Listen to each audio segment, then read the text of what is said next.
اس میں اللہ لکھنا جو ہے وہ کوئی بڑا کام نہیں ہے، لیکن اس میں ایک جو قانون ہے وہ یہ ہے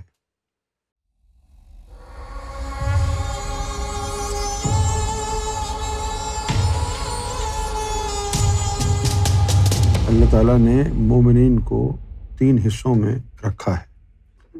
ایک صاحب ذکر ہوتا ہے، اس کے مقدر، اس کی تقدیر، اس کے ایمان میں صرف اتنا ہے کہ اس کا دل اللہ کا ذکر کر لے، اسے صاحب ذکر کہتے ہیں۔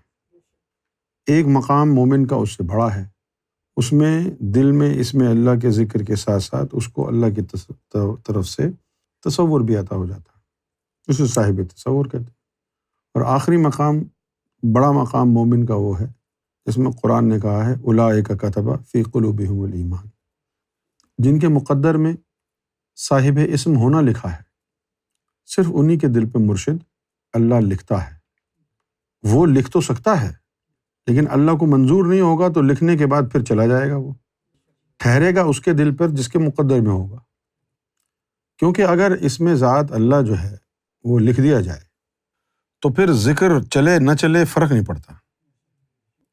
اس کی وجہ کیا ہے کہ جب اس میں ذات اللہ دل پر نقش ہو جاتا ہے تو ہر دھڑکن اس میں اللہ کو ٹکرا کے آتی ہے اور ذکر میں تصور ہوتی ہے۔ اچھا، صرف یہی نہیں ہے، اور بھی بہت بڑی کہانی ہے۔ اگر اس میں ذات اللہ دل پر نقش ہو جائے، اللہ کی طرف سے عطا ہو جائے، تو پھر اللہ کے قانون کے مطابق اس کا شمار بندے کا عاشقین خدا میں کیا جائے گا اور وہ جنت الفردوس کا حقدار ہوگا۔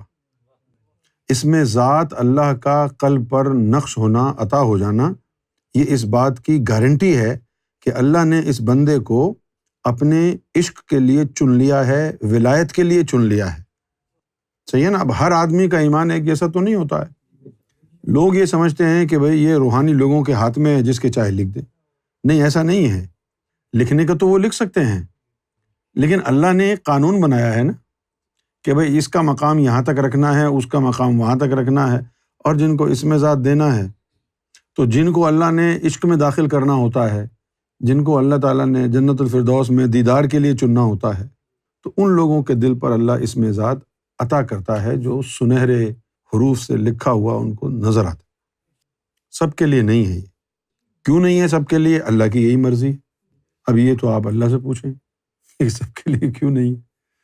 لیکن بہت مقدر والے لوگ ہیں جن کے اوپر دل پہ اس میں ذات اللہ عطا ہو جاتا۔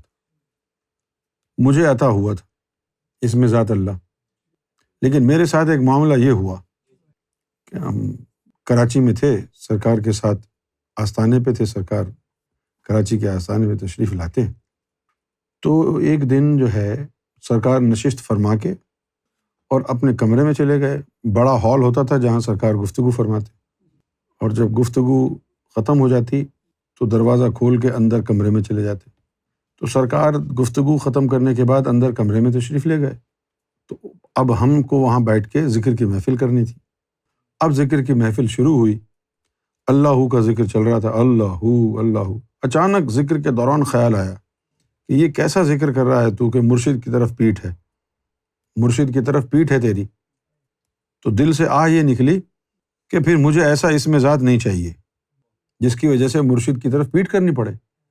تو وہ جو سنہرے رنگ کا اس میں ذات عطا ہوا تھا، وہ اوپر سے تجلی پڑی ایک، اور وہ دل سے اس میں ذات کو اکھاڑ کے لے گئی، وہ ختم ہو گیا۔